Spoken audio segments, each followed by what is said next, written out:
কিসের জন্য বলতে হয়েছে?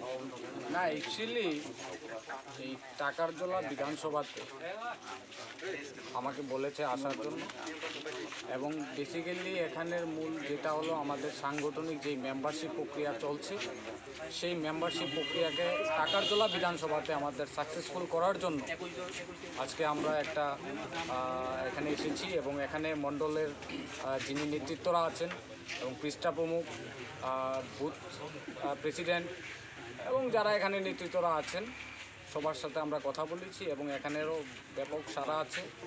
এবং আমাদের সংগঠনকে আরও কীভাবে শক্তিশালী করা যায় এবং মেম্বারশিপ, যে ভারতীয় জনতা পার্টির প্রত্যেক 5 বছর পরে পরে যে মেম্বারশিপ প্রক্রিয়া, সেটাকে আমরা টাকারজলা বিধানসভাতে অনলাইনে আরও বেশি, কারণ আমাদের এই মাসের 21 তারিখ পর্যন্ত আমাদের সময়সীমা দেওয়া হয়েছে দিল্লি থেকে। তো অনলাইন এবং অফলাইনকে, যেখানে মোবাইলের টাওয়ারের সমস্যা, নেটওয়ার্কের সমস্যা, ওই জায়গাতে আমাদের সংগঠনকে আরও শক্তি বৃদ্ধি করার জন্য, মানুষের কাছে পৌঁছানোর জন্য আজকে আমাদের এই কার্যক্রম। এবং ভালো আমরা সাড়া পাচ্ছি, এবং এখানের স্থানীয় নেতৃত্বরা, সিনিয়র নেতৃত্বরা আছেন, আমরা ওনাদের সাথে কথা বলছি এবং সংগঠনকে আরও কীভাবে শক্তি করা যায় এই ব্যাপারে আমাদের এখানে আসা। কারবারে আজকে যে বছর এটা হলো আমাদের প্রাক্তন মণ্ডল সভাপতি নির্মল দেববর্মা। উনি এলাকার এখন বর্তমানে উনি ডিস্ট্রিক্ট সেক্রেটারিও, তো ওনার বাড়িতেই আমরা কথা বলছি। আচ্ছা, আর একটা টাকাতলা আর জম্পুজুলা সিপিএম আর কংগ্রেস কি অবস্থাটা কী? না, তারার তো কোনো অস্তিত্বই নাই। তারা তো একটা সময়ে দেখেন, তারা মানুষকে ভুলভাল বলিয়ে রাজনীতি করেন। ওনারা কিভাবে গরিবকে আরও গরিব বানানো যায়, ওদের ক্যারেক্টার, আর সন্ত্রাস করা, খুন করা, মাফিয়াগিরি করা, সিন্ডিকেট তৈরি করা, ওদের কাজ হলো এটা। আর আর আর কংগ্রেস তো আমরাই করেছিলাম, ছাত্র কংগ্রেস তো আমরা করেছি, আমরা কংগ্রেসের সম্বন্ধে জানি। ওনারা হলো নিজের স্বার্থসিদ্ধি, আমি গত কয়েকদিন আগেও আমি বলেছি, এবং সেটা আমাকে প্রায়ই বলে যে ওনারা হলো নিজের স্বার্থ। বর্মনেন কোম্পানি আছে না এখানে ত্রিপুরায়, ওনারা বিজেপিতে ছিল, ওনাদের মুখ্যমন্ত্রী লাগে।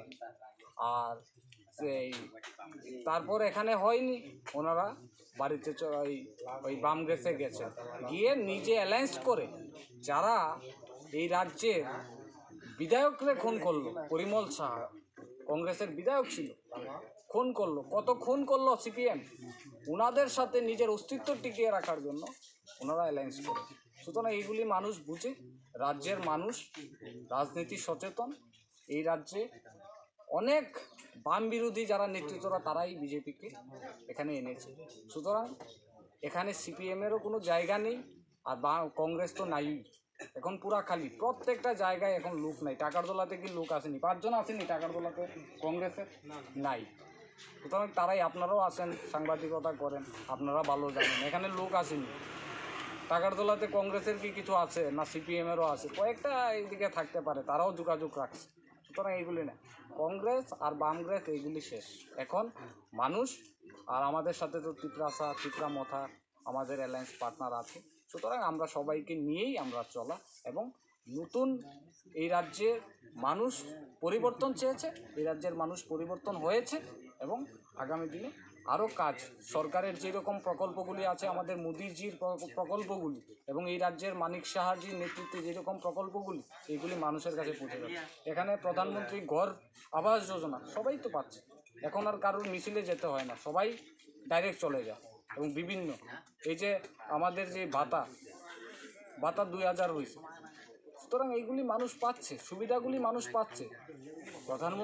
প্রধানমন্ত্রীর যতগুলো স্কিম আছে, এগুলি তো আমাদের এখানে পাচ্ছে। তো এখানে এইগুলি মানুষকে ভুলভাল বলানো, ষড়যন্ত্র তৈরি করা বিরোধীদের কাজ।